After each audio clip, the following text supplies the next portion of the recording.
dia sedekah, tapi di akhirat masuk nerakanya lebih bawah dari orang kafir. Orang kafir enak dari dunia dia bebas, mau berzina, mau mabuk, mau apa, mau mencuri, korupsi, mau jadi kais, ya, orang kafir namanya masuk neraka yang tepatnya pulang kampung dia ke neraka. Kamu halamannya penjahat itu kan neraka namanya. Tapi kalau orang Islam masuk neraka, kemudian nerakanya lebih panas daripada orang kafir, kasihan. Ya, kasihan yang diulangnya yang lebih baik. Namanya Allah orang kafir munafik kan. Nah, itu bukan saya yang bilang adalah Allah Subhanahu wa taala. Innal munafiqina iddarkil asfali minan nar. Gak main-main, gak bercanda nih, serius. Inna jangan paham kaki. Sesungguhnya orang-orang munafik itu akan masuk neraka yang paling bawah. Karena neraka ya. Ya, kalau farmasi ini, wah bisa dijual itu kan. Ada yang sengaja produk kerak. Tapi ini kerak neraka. Nah ini jadi semua ulama Rasulullah adalah sahabat. Tidak ada yang munafik. Yang munafik itu adalah Abdullah bin Ubay dan dia keturunan Yahudi. Dan semua ulama Rasulullah adalah ulama. Siapa bilang Abu Bakar, Umar, Utsman, Ali bukan ulama? Beliau perawi hadis. Beliau tidak pakai titel kiai, tapi beliau lebih kiai daripada semua kiai yang ada di Indonesia. Termasuk kiai Politika. Jadi apa di lembaran kurikulum ini nggak saya tulis, tapi yang nulis ini.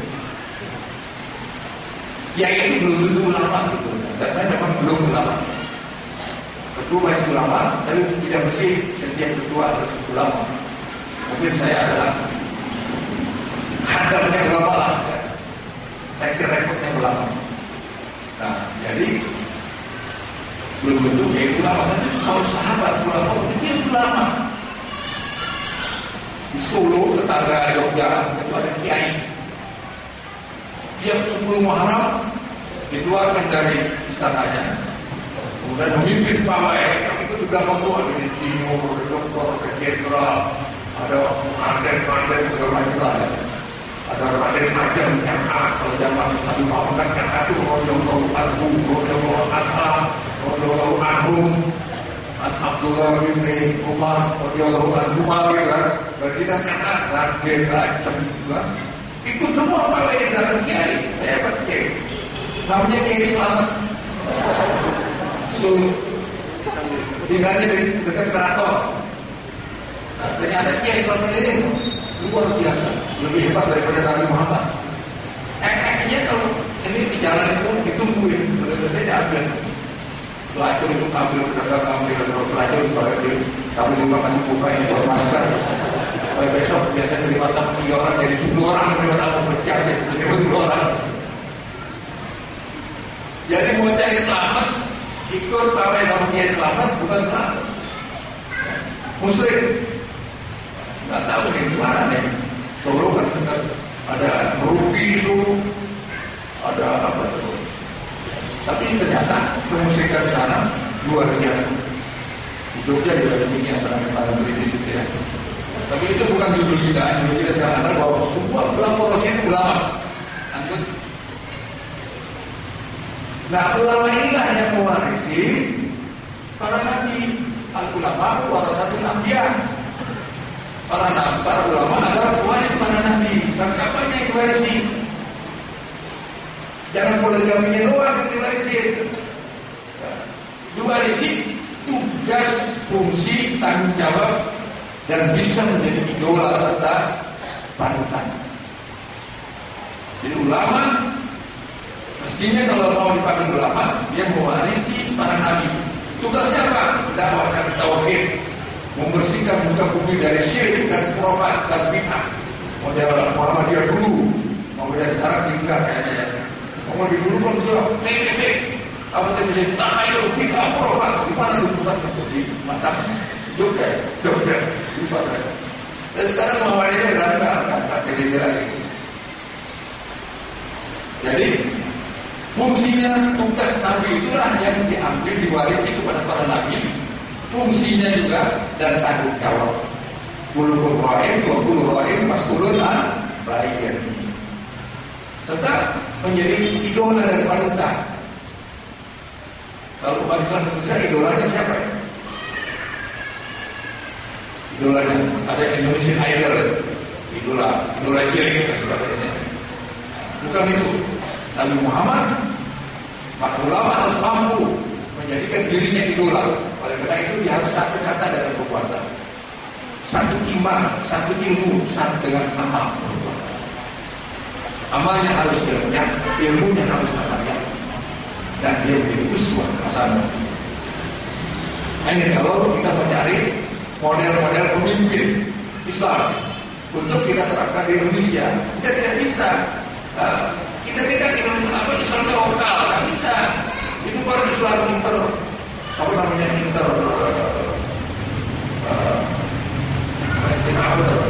Islam yang datang dari luar. Indonesia lain. Saya pertama kali juga pesantren di Jakarta, yang di kampung di ibu kota Jakarta. Tetangga-tetangga itu ketika mendengar 1 jam sebelum subuh saya perintahkan azan, mereka semua protes. Ini Islam model mana nih? Sudah ini Islam, saya ambil ajarannya, tapi Mekah dan Madinah. Oh, ini Mekah lain. Ini di Indonesia bukan Mekah. Baik, jadi kita mau mencari pemimpin model Islam untuk menjadi pemimpin umat Indonesia, bukan pemimpin umat Indonesia model lokal. Nah, Islam tidak ada lokal, tidak ada internasional.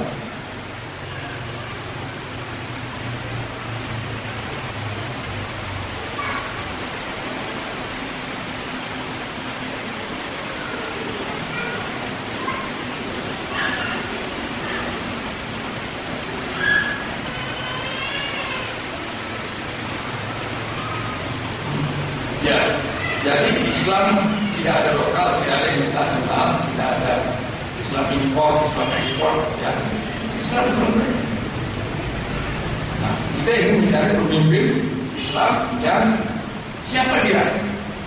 Melihat dari historis sejarah, maka pemimpin itu sebetulnya adalah ulama. Karena dia yang mewarisi kepemimpinan para nabi, khususnya Rasulullah SAW. Ulama bukan sekedar ilmuwan.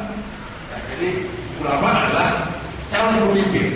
Kalau mau cari pemimpin, carilah dari kalangan ulama, itu maksudnya. Nah, kemudian bagaimana seorang, contohnya misalnya, ya kita sebut saja lah, karena memang itu hanya juga supaya nyebut nama orang. Ada ulama, ada Musa, ada Fir'aun, kita disebut. Jangan berpendapat bahwa orang yang sudah mati jangan disebut-sebut, jangan ya. Lalu Allah sendiri ngajarin kita menyebut-nyebut kejelekan Abu Lahab. Coba kalau ada sholat maghrib misalnya, ayat pertama baca surat Tabar setelah Al-Fatihah, Tabar jada Abu Lahab wa tabba amna amwaluhu wa ma kasaba surat Allah data Lahab.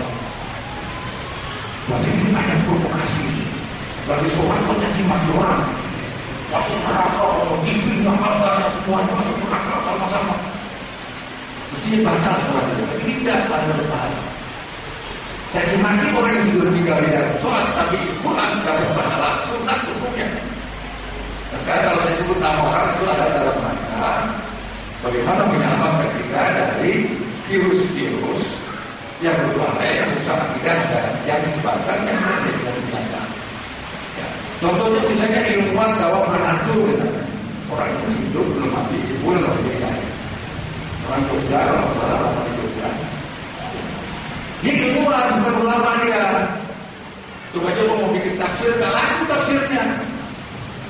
Ruholis Majid itu ilmuwan, walaupun tahu Gontor, dari pesantren Gontor, nyantrin di Ciputat, sama saja dari Ciputat ke Chicago, dari Chicago ke LS Angeles. Di sana dicuci otaknya oleh dokter-dokternya yang tidak mesti muslim. Di pesantren ngaji sama kiai muslim, di kiai kan ngaji sama sarjana muslim. Tapi di barat ngajinya sama orang-orang non muslim. Bisa jadi Yahudi, bisa jadi Kristen, bisa jadi tidak beragama. Makanya kalau karena dia paham pluralisme, warahmatullahi